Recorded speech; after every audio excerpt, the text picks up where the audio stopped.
Ní àkọ́kọ́ náà, a kí gbogbo ẹ̀yin tí ẹ̀ ń wò wá nílé pé ẹ káàbọ̀ sórí program wa ti tèní. Àlejò pàtàkì náà ni a gbé wá ní èní lára àwọn omidan wa tí wọ́n gbégbá orókè fún omidan Olumo tí a ṣẹ̀ṣẹ̀ tán ní ìlú Abẹ́òkúta ìyẹn ní Ogun State níwájú pálásì ọba wa Ààrẹ Aláké of Egbaland. Àlejò pàtàkì náà ni Royal Ọmọlúàbí TV, tẹlifíṣàn tó ń polongo àṣà àti ìṣe ilẹ̀ Yorùbá, tó ń pọ́n àwọn ọba wa lé, tó ń pọ́n àwọn èèyàn pàtàkì lé, àwọn ọ̀tọ̀kùlúùlú tó ń pọ́n wọn lé ní ilẹ̀ Yorùbá àti káàkiri gbogbo Áfíríkà.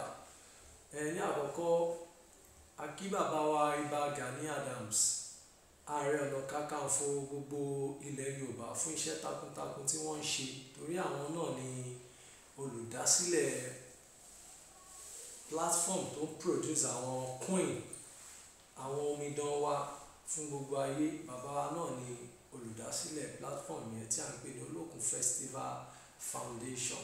Àlejò wa náà ni ẹ̀ ń wò ní ẹ̀gbẹ́ mi yìí. Ẹ bá dárúkọ yín fún àwọn aráalé. Ṣé Gọ́nísà, ẹ káàsán, orúkọ mi ni Fátókí Abísọ́lá Olúwatìmílẹ́yìn. Ọmọ Olúbo ni yín? Ọmọ ìlú Abẹ́òkúta nílẹ̀ Ogun State. Ǹjẹ́ ẹ lè bá wa sọ nǹkan tó gbé yín lọ díje beauty pageant tí wọ́n ṣe lọ tó fi jẹ́ pé ẹ̀yin gbígbá orókè? Ẹni kò sọ wípé Ọlọ́run ni. Ọlọ́run ló push, ká sọ pé calling ni. Ọlọ́run ló pè yín pé kẹ́ ẹ lọ síbẹ̀. Yes, something like that. Kí lẹ wá fẹ́ sọ lórí Olókun Festival Foundation yẹn tí wọ́n gbé ìdíje yẹn kalẹ̀? Wow. Olókun Festival Foundation is a great brand. Let me just put it that way. It's a great brand. I'm very, very proud of. As an ambassador, I'm very, very proud of, because it's really like I really had a lot of experience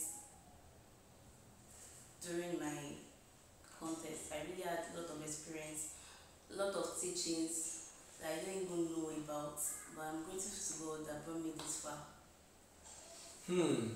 Ẹ má bínú ẹ̀yin èèyàn wa o pé wọ́n sọ Gẹ̀ẹ́sì, kan dandan èdè, dẹ̀ kan dandan pé béèyàn bá ṣe lè sọ òun náà ni kí ó express feelings àti èdè Gẹ̀ẹ́sì àti Yorùbá. Aṣọ pé àwọn èèyàn wa náà máa gbọ́ torí wọ́n á máa dàpọ̀ mọ́ ara wọn. Nǹkan tí a ṣe sọ pé a máa gbé àwọn àṣà àti ìṣe wa padà wá sí ilẹ̀ bàbá wa ni, torí pé èdè àti àṣà àti ìṣe òun lèèyàn fi máa ń ṣèlú, tí ìlú fi máa ń ṣe kíni, tó fi máa ń ní ìtẹ̀síwájú. Ǹjẹ́ nígbà tẹ́ ti wá díje, tẹ́ ti wọlé, kí ni àwọn nǹkan tẹ́ rò pé ẹ fẹ́ ṣe fún àwọn èèyàn, pàápàá jùlọ àwọn ọ̀dọ́? Ẹ ṣé púpọ̀ sá. Lákọ̀ọ́kọ́, máa kọ́kọ́ sọ wípé ayé ọ̀làjú la wà yìí, and most of the youths, especially youths, kàtẹ́gbà wípé àwọn ìyá wa, àwọn bàbá wa, wọ́n ṣì wà láyé nígbà tí gbogbo time tó ń ṣe àṣà àti ìṣe wa, wọ́n ṣì witness àwọn kankan. But our youths, we are not really educated.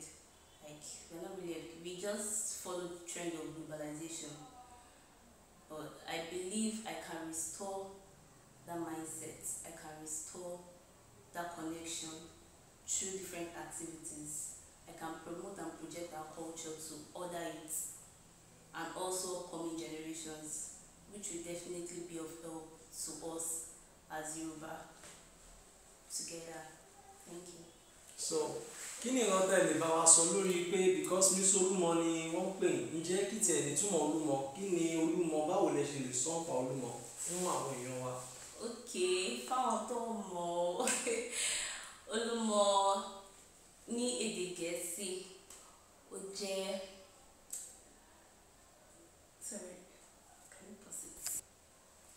gbọ́ yín. Olumo jẹ́ ní èdè Gẹ̀ẹ́sì, Olumo jẹ́ refuge among rocks. Kí ni nǹkan tó ṣe fún ìlú Ẹ̀gbá? Kí lẹ lè mọ̀, kí lẹ lè Tá bá ń sọ? sọ̀rọ̀ nípa refuge ní èdè wa máa ní ààbò or shelter, ààbò. Ní ìgbà ayé àtijọ́ tí ogun wà ní ilẹ̀ Ẹ̀gbá, Olumo ni àwọn èèyàn sá pamọ́ sí. Olumo ló jẹ́ bí ààbò sí àwọn èèyàn nígbà ogun ní ilẹ̀ Ẹ̀gbá. Ok, bẹ́ẹ̀ ṣe mọ̀ ni pé Olumo ló dáàbò bo gbogbo àwọn tí ogun ò kó lọ ní ilẹ̀ Ẹ̀gbá. So kí wá ni ẹ lè sọ nígbà tó jẹ́ pé ẹ̀yin ló wá kàn nígbà tó kọ́kọ́ announce yín tẹ́ wọ́n ní Miss Olumo yẹn? Báwo ni ẹ ṣe feel? Inú mi dùn, ayọ̀ mi kún. Although bí tó bá jẹ́ pé mi expect there, but I was very happy because when I went to the stage, I just wanted to do my best. I was really determined and I hoped for God to surprise me, and He did. So I'm very, very happy that I later on. Kí làwọn because mo béèrè question kan lọ́wọ́ ilẹ̀ kan pé position yìí báwo lẹ ṣe fẹ́ lò láti fi máa polongo Olókun Festival Foundation tó yẹ pé ayé á fi gbọ́ tọ̀run á mọ̀, àbí ẹ̀kọ́ máa gba bẹ́ẹ̀ ṣe wí nìyẹn ṣe kọ́ máa jókòó sílé ni kò sí nǹkan? Báwo, kí ni nǹkan tí làwọn kan tẹ fẹ́ ṣe? Ẹ ṣé sir. To my knowledge, I believe culture is losing its, should I say prominence or should I say recognition. So I want to use this medium. This is an opportunity for me because I'm a good fan of culture. Like I love finding more about culture, tradition. So it is a good opportunity for me to establish probably a program or an activity that I can make it travel around, not just in Nigeria. It can be through social media, so I can promote it and project it in the international realm. Kí lẹ fẹ́ sọ lórí Ààrẹ Gani Adams? Ìbà Gani Adams. Lógun ọ̀fẹ́ o. Bàbá wa Ìbà Ààrẹ Gani Adams lógun ọ̀fẹ́ o, kí n dádì. Bàbá wa jẹ́ ẹni tí No, just try your best. Okay. Let me just say our daddy is a loving father. He's a great man, and I really, really respect him a lot. Seriously, ever since, even before I won, I've been hearing kéèyàn máa ti rí ẹni yẹn kó wá máa gbọ́ àwọn kankan pa ẹni yẹn tó jẹ́ pé a fi boost knowledge ẹ̀ náà. So I've been hearing a lot about him, even to the extent that my parents have been telling me about that Áàrẹ Onakakanfo, 15th Áàrẹ Onakakanfo, Yoruba land, is a great man. He has been promoting our culture, not just in this country alone, but other countries, that's abroad. So I'm very, very happy this is happening. As a proud child, as Omoluabi ilẹ̀ Yorùbá, I'm very, very proud that he's promoting our culture, and also through the means of Olumo Festival Foundation. So àmọ̀ràn wa lè fẹ́ gba àwọn ọ̀dọ́ pé láti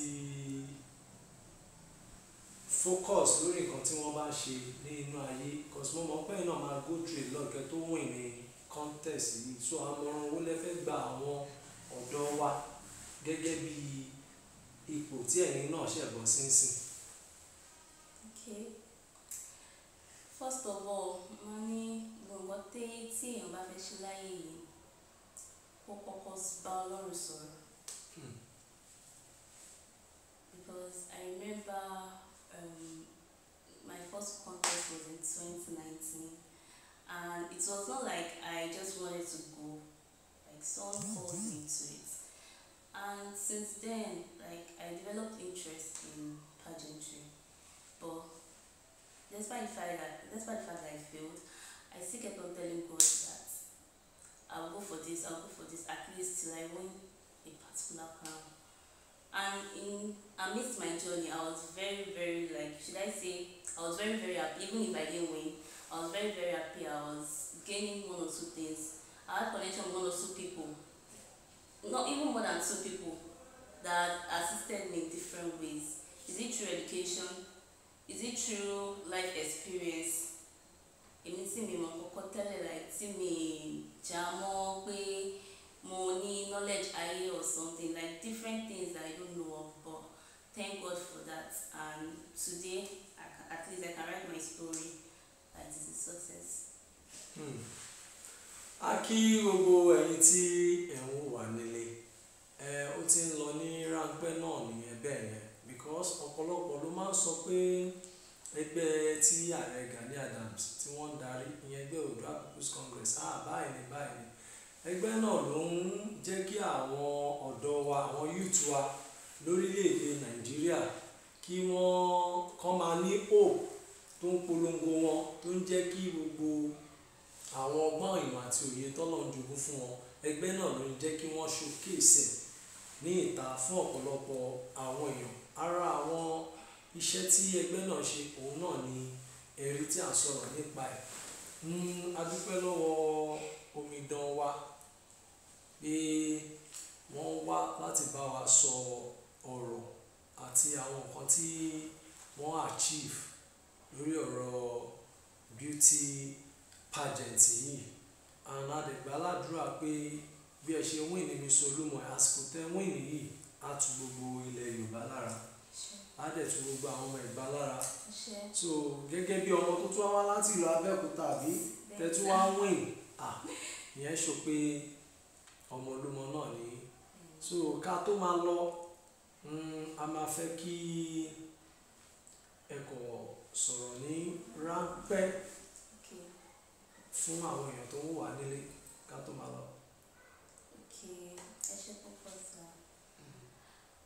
Kí n tó máa lọ, máa ní gbogbo nǹkan tí ẹ̀dá bá ń dojúkọ láyé mi, ká máa gbàdúrà lórí gbogbo nǹkan yé Ọlọ́run.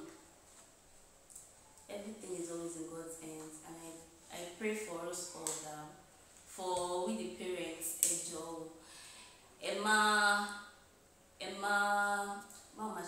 má instill fear sínú àwọn ọmọ yín. Ẹ jẹ́ kí àwọn ọmọ yín call you, open up sí at any time. Wherever I am today, it's because of my mom, because I'm always opening up to her. This is what I want, and she's always supporting me. Please, even if your child is going through the wrong path, just tell he or her, tell them in a dignified manner that this part is wrong, this part is right. Not instilling fear, because nǹkan tẹ́ bá ti instill fear sínú nǹkan tẹ́ ẹ bá fẹ́ kó ṣe yẹn ló máa ṣe. But once they say that yes, my mom or my dad is telling me this just for my future to be great, definitely they will definitely follow you and your advice. Thank you. Akínyìn lẹ́ẹ̀kan sí i, tó bá tún di ọ̀sẹ̀ tó ń bọ̀, àlejò tá a bá tún máa gbé wá ẹ̀ tún rè, ó dàbọ̀.